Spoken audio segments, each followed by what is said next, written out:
Muy buenas noches, bienvenidos a otra emisión más de Perfiles aquí en Canal 6. Y en esta ocasión es un gusto platicar con la internacionalista Nidia Egremí. ¿Qué está pasando en Latinoamérica? Hay un vuelco hacia la izquierda. ¿Qué es lo que ocurre con estas manifestaciones multitudinarias en Ecuador, en Chile? Hay cambios en estos países y todo esto vamos a platicar. Muchísimas gracias por recibirnos. Por nada, encantada de comentar con ustedes y con la audiencia de Canal 6. Primero, ¿cuál sería el diagnóstico con lo recientemente ocurrido en Chile y en Ecuador? Mira, en general se está hablando en estos momentos de una nueva revolución de octubre. Creo que sería un diagnóstico muy optimista, pero sí hay una concertación en la voluntad de los ciudadanos de América Latina en general por salir a la calle y con nuevas estrategias alcanzar el éxito en sus demandas, como fue el caso de Ecuador, que lograron replegar la voluntad del conservador Lenín Moreno, y también en Chile, ¿no? En Chile, de cualquier manera, sigue en curso pues esta idea pinochetista de que a los pobres hay que reprimirlos y hay que sacrificarlos. En el caso de estas movilizaciones, sí pudiéramos decir que la ciudadanía ha incluso rebasado a los partidos políticos. Y en el caso de las elecciones, ya en particular en el caso de Bolivia y Argentina, pues al parecer hicieron su tarea los compañeros del Movimiento al Socialismo en Bolivia, aunque obtienen un éxito muy acotado, muy cerrado frente a Carlos Mesa, y a donde sí fue rotundo, digamos, incuestionable, fue en el caso de Fernández, de los Fernández en Argentina. Sí, sí, sí. Tanto así se veía este avance de los Fernández, del partido progresista peronista en Argentina, tanto así que desde hacía más de 20 días Donald John Trump en Washington dijo que no le molestaría trabajar con los Fernández. Eso me parece a mí que ya fue una señal de alerta para Mauricio Macri, en el sentido de que aunque utilizara todo el poder del Estado para cometer algún fraude, presionar en el resultado final, pues sabía que no tenía nada que ofrecerle a los argentinos después de su penosa gestión. Hay un símil tanto en las manifestaciones como en estas elecciones, es la cuestión económica, un crecimiento de la desigualdad social, donde se concentra la riqueza en unos cuantos, la mayoría empieza a crecer, y los nuevos impuestos, sobre todo en el caso de Ecuador, en el caso también de Chile, que fue el detonante prácticamente el incremento al metro, pero se empiezan a aglutinar otros factores sociales ahí. Cierto, lo que estamos viendo es que América Latina, al interior, hay dos tipos de disputa. Al interior hay una disputa entre esa derecha que ha apoyado las políticas neoliberales, que profundizan la pobreza, la desigualdad, que estimulan ese empleo precario, cada vez más precario, la criminalización de los jóvenes, y que no quieren perder ninguno de sus privilegios obtenidos gracias a este capitalismo expoliador. Hacia afuera de América Latina no podemos soslayar que se está dando un gran viraje geopolítico, en el sentido de que ya se le disputa totalmente la hegemonía a Estados Unidos a través de nuevos actores que además surgen con una visión multipolar, mucho más atractiva para las clases ofendidas, avasalladas, abandonadas de América Latina. Y nos estamos refiriendo, por ejemplo, a las iniciativas como la Ruta de la Seda y la Faja de China, que llega a invertir y no pide a cambio que se chinicen los gobiernos, claro, sino que sí busca otras relaciones de mercado mucho más ventajosas que las que históricamente ha impuesto el capitalismo en esta región. Por otro lado está Rusia, que aporta también planes de cooperación fundamentalmente en el área energética.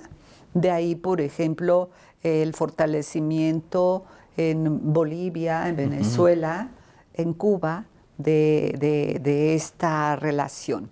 También está India, que está aportando nuevas tecnologías de la información, también en materia de salud, para evitar los monopolios de las grandes farmacéuticas.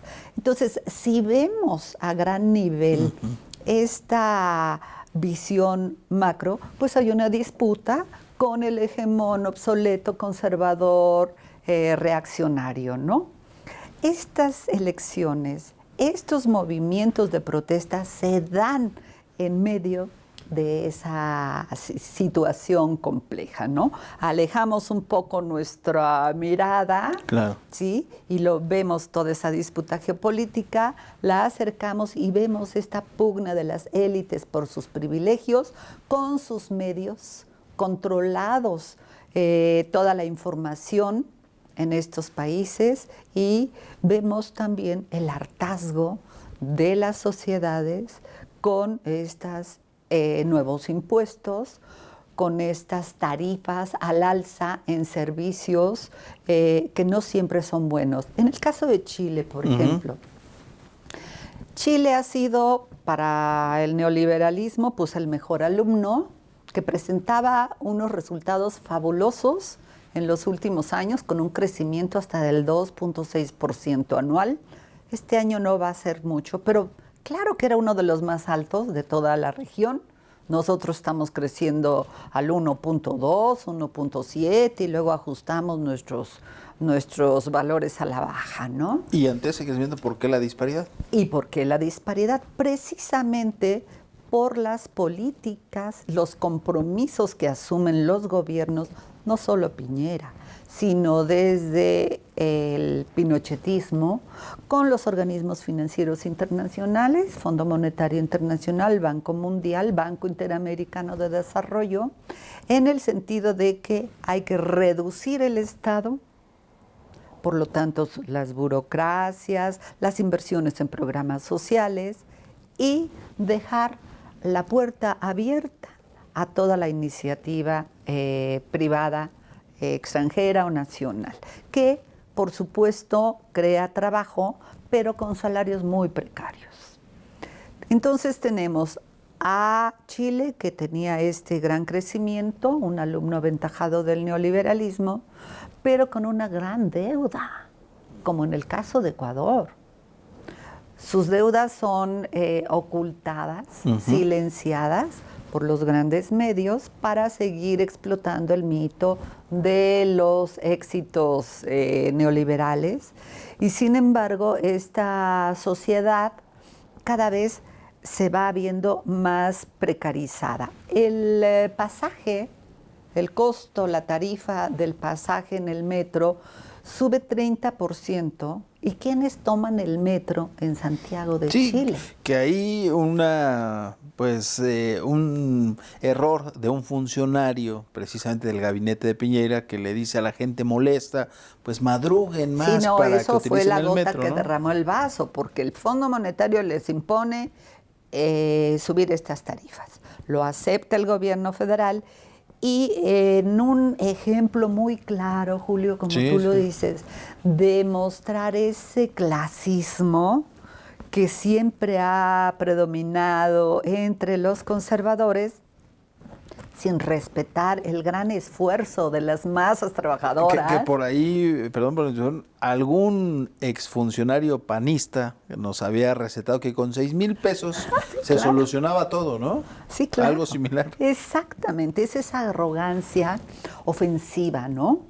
Entonces, de la molestia de que te incrementan 30% a tus gastos, que el metro de Chile mueve al día 3.5 millones de personas, el de México mueve 3.9 en un día normalillo, ¿no? Pero fines de semana, en fin, todo esto, bueno, viernes, días, horas, pico, sube.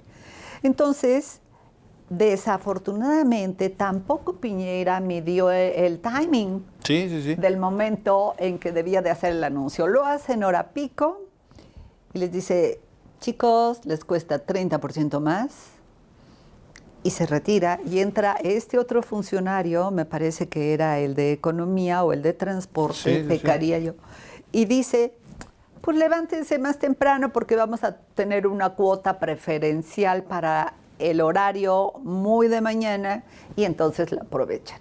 Es un desprecio absoluto a la clase trabajadora, a los estudiantes, a la sociedad, al sector que han tenido más precarizados, precisamente por el abandono social que los asumieron con esos compromisos ante los organismos internacionales. Y en el caso de Ecuador, le pega netamente a un sector indígena, que es un gran porcentaje poblacional campesino, en el incremento de los combustibles. Exactamente, y es lo que Lenín Moreno apostaba a quitarle ese voto de confianza que ya ve en el horizonte que le llegaría a Correa o a cualquiera de su grupo, porque él sabe que su presidencia pende de un hilo. Claro.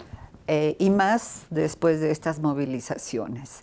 El Fondo Monetario dicta ese incremento al combustóleo que usan los agricultores, los escasísimos agricultores en Ecuador, ¿no? Y también en las zonas productoras de hidrocarburos, que no se les revierte a ellos ningún beneficio a cambio.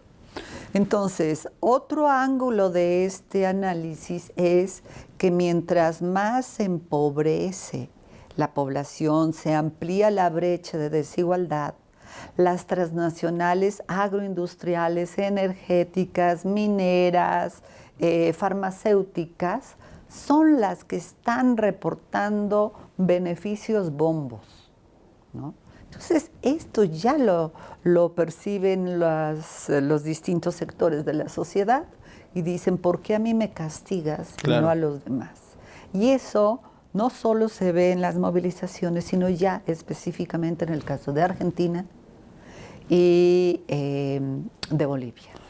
Vamos a ir una pausa. Después de la misma vamos a retomar el tema. ¿Cómo queda México? ¿Hay un eje articulador en Sudamérica con estos movimientos? ¿Quién tendría que encabezarla? Porque vemos también ahí el caso de Brasil con Bolsonaro, que prácticamente pues quedaría aislado tras estas modificaciones que se están dando. Vamos a la pausa y regresamos.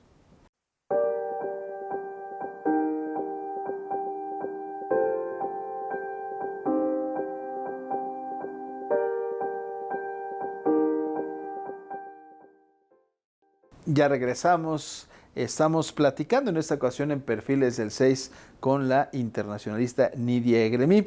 Adelantábamos antes de la pausa sobre lo que está ocurriendo en Sudamérica, en países como Chile, en Ecuador, la situación que está ocurriendo también, y la vamos a abordar, en Bolivia, en Argentina con la llegada del peronismo, recobra fuerza el kirchnerismo con Cristina Fernández, pero también qué está pasando con nuestro país, cómo queda México ante estos cambios. Hay una nueva alianza en Sudamérica.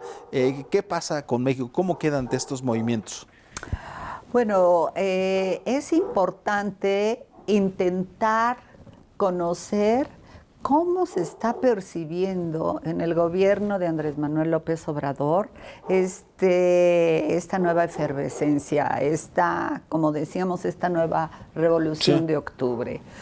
Por un lado, lo que hemos visto es esa política de no intervención, de mantener una relativa neutralidad, pero por otro lado lo que estábamos viendo es que se estaba dando un gran aislamiento.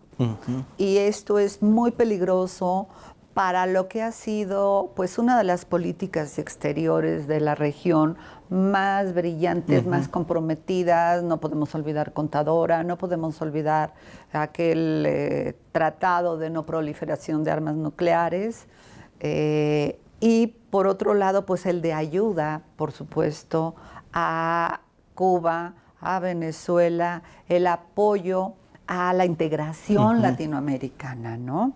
Que se suspendió precisamente a partir de hace más de un lustro con la llegada de los gobiernos antiprogresistas a la región. Si en este momento se hace bien esa lectura en el gobierno de la Cuarta Transformación, pues tendríamos que esperar que ese compromiso hacia la integración latinoamericana llegue firmemente a través de estos convenios de cooperación con UNASUR, con el Mercado Común Regional, con el ALBA, por supuesto, pero también pues con la CELAC, ¿no? Que son organismos que se han dado a partir de las necesidades específicas de los pueblos latinoamericanos, no del mercado estadounidense o europeo o asiático. No es que estemos en contra de esas gestiones que son plurales e internacionales, pero sí el problema tan grave de la emigración masiva nos está hablando de esa falta de inversión, de esa falta de desarrollo, de esa falta de crecimiento que se ha dado pues, en los últimos casi 50 años en la región. México puede apostar a eso. Estamos platicando en torno a el papel de México.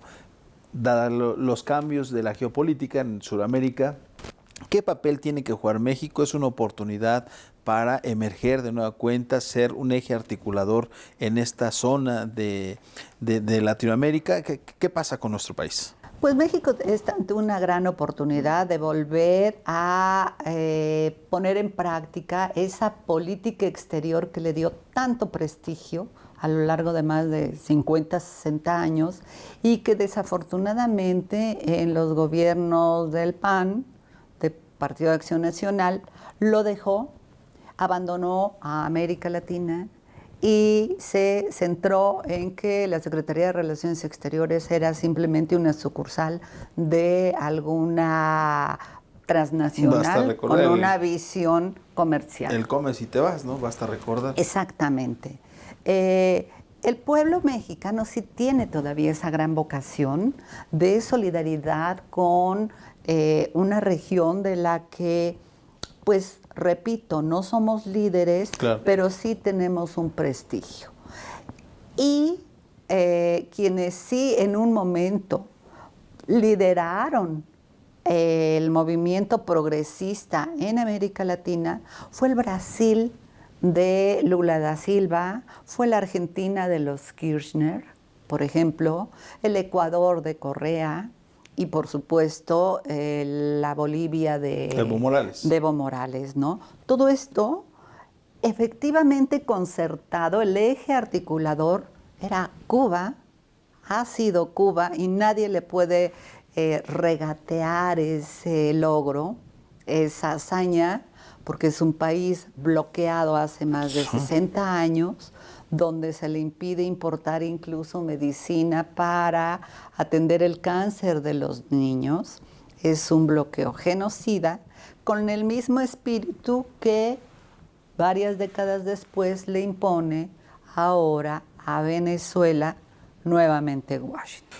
¿Estas condiciones fortalecen tanto a Caracas como a la isla, el tener nuevos aliados, nuevos aliados prácticamente con esos cambios? Así es. Ellos, entiendo yo que la Revolución Bolivariana, por ejemplo, tuvo la gran fortuna de nacer guiada por un geopolitólogo como Hugo Chávez. Hugo Chávez, en su carrera como militar, destacó muchísimo en sus observaciones, en su cátedra como geopolitólogo. Si ustedes vieran algún video, algún programa antiguo de sus conferencias de prensa, lo que el comandante Chávez tenía a la espalda era un gran mapamundi. Y sus primeras acciones fueron hacia el mundo, ¿no? Y él lo reconocía como una gran enseñanza de la Revolución Cubana. De tal modo que, repito, no se pueden soslayar estas grandes lecciones, estos grandes apoyos que dieron ideológica y políticamente al movimiento progresista de América Latina y que ahora con estos recientes resultados electorales, pues estimaríamos que sí va hacia pues la formación de unas nuevas alianzas, ¿no? Sí, porque hablamos de Chile, de Ecuador, pero hubo elecciones en Uruguay, que será segunda vuelta, hubo elecciones locales en Colombia, hubo elecciones en Argentina, todavía falta tiempo para realizar las de Brasil, pero sin duda va avanzando esas modificaciones en esta región. Sí, tenemos en el horizonte cercano para el 24 de noviembre, me parece, la segunda vuelta en Uruguay. Ahí es uno de los focos rojos que tenemos nosotros que atender, porque el Frente Amplio se juega sus 15 años ininterrumpidos de gobierno. ¿Qué pasó? ¿Por qué se dan estas elecciones tan apretadas entre después del dos trabajo rivales? del presidente Mujica? Exacto. Seguramente el contexto regional no le fue muy propicio, ¿no? Teníamos una Argentina muy de derecha, una Bolivia ya muy de derecha, se está Brasil. quebrando, claro, se está quebrando todo este escenario en Ecuador también, pero bueno, es la obligación y es un llamado de atención para los movimientos regionales altermundistas a observar cómo las derechas en el último lustro se fortalecieron y aprendieron nuevas tácticas. Decía Marx que la burguesía siempre se apropia de las formas de expresión del proletariado, y es cierto. Entonces el proletariado no debe dejarse robar esa patente, ¿no? En términos generales, quienes han puesto la sangre, quienes han puesto la vida en esta lucha, pues han sido quienes buscan combatir la pobreza y la desigualdad, que son las izquierdas. Entonces, es un foco rojo el caso del Frente Amplio. Esperamos que realmente en esta segunda vuelta se fortalezcan para llegar unidos a una votación que los favorezca. Otro foco, si no rojo, sí es de llamar la atención, es cómo avanzó la derecha en Bolivia al punto de llegar en este momento a disputarle, sí, a querer disputarle o hablar de un fraude que no fue tal, que obviamente está superado Evo con más de 600,000 votos, ¿no? Pero sí les dio la oportunidad al enemigo, la debilidad del MAS, del movimiento al socialismo, le da la oportunidad al adversario de disputarle el triunfo. ¿Han cometido errores? Sí, claro. Sí, claro, como el Partido de los Trabajadores en Brasil, en Brasil, ¿no? El mismo peronismo lo reconoció en su caso en Argentina. Tenemos que ser honestos, reconocer cuáles son nuestros errores, nuestras debilidades y entrar a trabajar. ¿Y esos errores tienen que ver, están ligados con la corrupción? Sí, naturalmente, Julio, y es digamos, la respuesta obligada es claro. Probada o no probada, la sombra de la corrupción ha permeado en los últimos años en los partidos que le dieron pues el giro a nuestra América, ¿no? Y eso es una gran tarea que nos corresponde a todos, medios, intelectuales y políticos, desmantelar esa red. No es un mito, hay realmente casos muy escabrosos, pero también hay construcciones, hay narrativas que han llegado a convertirse casi en hechos como la tremenda judicialización en el caso de Lula, ¿no? Sí, y de Dilma. En ese sentido me llama la atención porque las leyes que promovió Lula da Silva para combatir la corrupción se utilizaron para ahora mantenerlo en la cárcel. Digo, guardando la distancia y demás, pudiera en algún momento, si cae en ese sentido, ocurrir lo mismo en México. Ah, sí, claro. Claro, la espada de Damocles está acá. La espada de Damocles no solo acá, está ya en todo el mundo, pero particularmente tenemos las amargas lecciones de Brasil con Lula. O sea, fueron 2 jefes de Estado, Luis Ignacio Lula da Silva y Dilma Rousseff, su sucesora, que son barridos de tajo por supuestas acusaciones nunca probadas, Sí. nunca con evidencia tajante, y sin embargo los desalojan de la presidencia para poner en su lugar a un jefe de Estado que en ninguna otra circunstancia hubiera pasado de ser ni siquiera un alcalde de un lugar remoto de este inmenso continente. Finalmente, este contexto es reciente, lo estamos viviendo, porque a pesar de los cambios en el caso, por ejemplo, de Chile, hubo 8 secretarios removidos, son nuevos los que acaban de llegar con Piñera. En Ecuador se calmó tras las manifestaciones, pero esto es solo una parte de lo que sigue ahí en la cuestión internacional. Sí, en Chile la gente ha salido a decir, bueno, no queremos que cambies al gabinete. Vete, Piñera, vete. Y por otro lado, desmantela el pinochetismo que existe todavía en ese país. Que lo vemos con los militares en las calles, ¿no? Que ahí está, y que además eran los que tenían los seguros médicos privados más altos, mientras que la población a la que le obligan a pagar mucho más por su tarifa en el metro, le dan un servicio médico público precario, con meses de espera para una consulta, ¿no? Ese es el desequilibrio. Si me permiten, yo podría sintetizar la lección que nos queda, es que el pueblo de América Latina se niega a entregarse a la desesperanza. Están optando aún por gobiernos nacionalistas que tienen ese ánimo de luchar contra el capital corporativo que se lleva todo y los priva de todo. Esa sería mi primera conclusión. Y la segunda es que nada se va a dar gratis y que tenemos que seguir trabajando todavía mucho. Pues un gusto platicar con usted en esta charla para Perfiles del 6, en este contexto de la geopolítica internacional, de lo que ocurre en Latinoamérica. Muchísimas gracias, Nidia. Un gusto para mí. Y gracias a ustedes por seguirnos precisamente en Perfiles del 6. Nos vemos en otra emisión más. Muy buenas noches.